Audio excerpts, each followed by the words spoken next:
Okay, so we're talking about how to block people or how to block IP addresses from your server.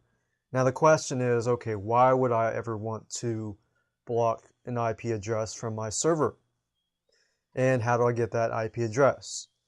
Well, if you use different scripts like AMember Pro and different types of membership site scripts, oftentimes the IP address will show up for that customer. Now, for example, sometimes you can even go through your AW stats or through your logs, and you can see different IP addresses that are hacking into your server or trying to get into your server.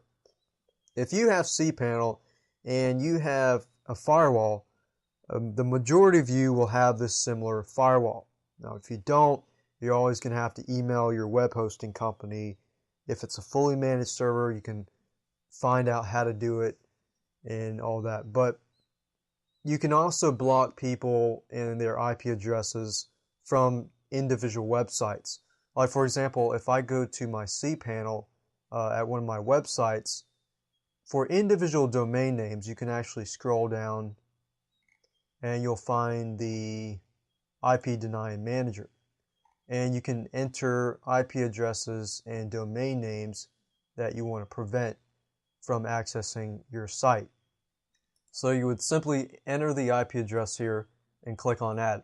Now, if you're running a dedicated server like me, if you want to block an IP address, you want to block it across the board so that they just can't access any of your sites. You don't want to just block it for one specific site. So what I do is I use a program called SSH. Okay, so right now I am in my root area, and to block an IP address for my specific server, I would simply type in CSF-D for deny, and then I'd enter the IP address. And basically what that does is it adds it to my deny IP table.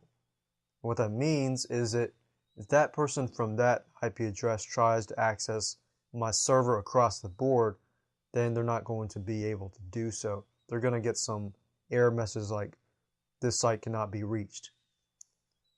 However, let's say that your firewall accidentally locks somebody out that is legitimate because they were accessing the site so many times within a few minutes. Your firewall automatically blocks them.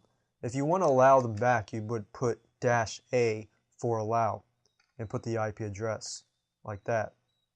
And CSF is very, very popular, so you can use that. If it doesn't work, I'd advise you to contact your web hosting company for the dedicated server that you're on and figure out what is the action for denying IP addresses and allowing.